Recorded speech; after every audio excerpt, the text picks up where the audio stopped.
que nunca donou a 35, tá aí. 19,35 é o procedimento, hein?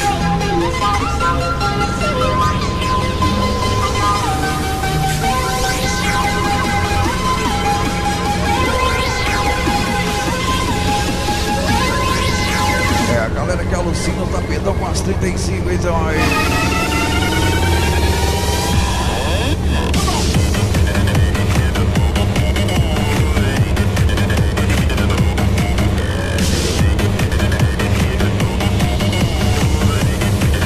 É, a galera que apavora dia e noite, migão.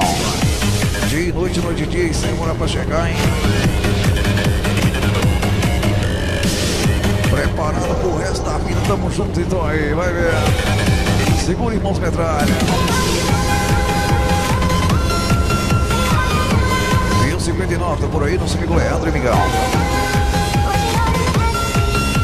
É a Honda FH 460 então aí.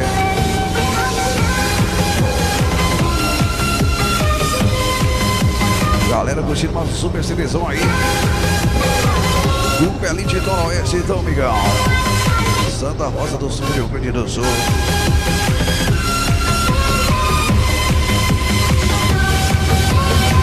Santa Flor aqui 460, só uma plaqueta.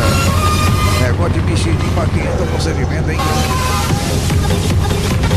Segura o Leandro.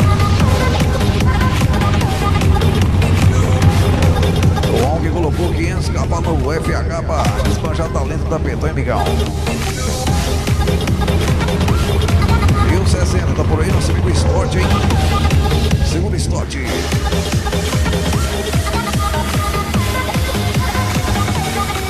O homem que apavou no busão, então aí, Migão. Negócio de Volvo G7, hein?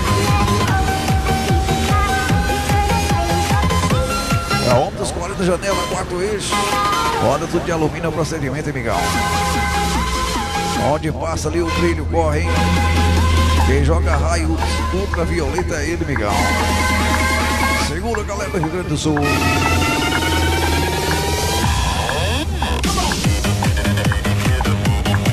É a unidade 62, tá por aí.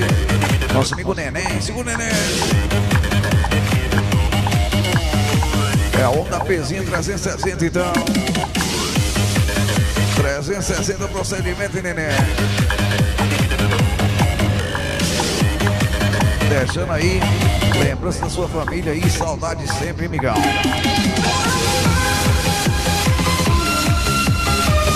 E o 64 é o pai Taguinha, hein?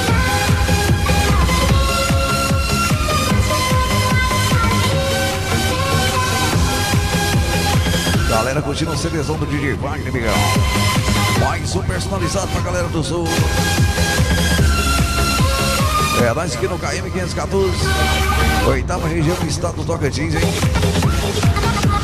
Segura mais um, então, é.